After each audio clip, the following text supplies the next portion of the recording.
చిందుంది చిందుంది మందుంది సుఖముంది అనుభవించే మనసుందంటే స్వర్గంలో చోటుంటుంది. లోకేష్ ఏమనుకుని కూలీ సినిమాని నరేట్ చేశారో తెలియదు కానీ రజనీకాంత్ గారు తన నిజ జీవితంలో 5 రూపాయల కోసం రోజంతా గుడ్డులా కష్టపడి హమాలి ఉద్యోగం చేశారు. ఏమంటున్నారు సార్?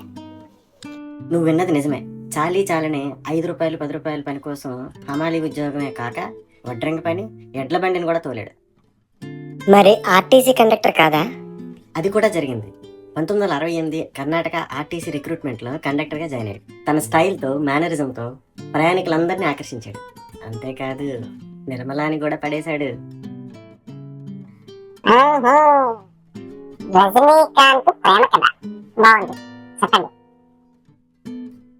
ఇంకేం చెప్పాలి? కండక్టర్కి ఎవరైనా పెళ్లి చేస్తారా? తర్వాత ఏమవుతుంది? ఆ మరుసటి రోజు మా ఏరియాలోకి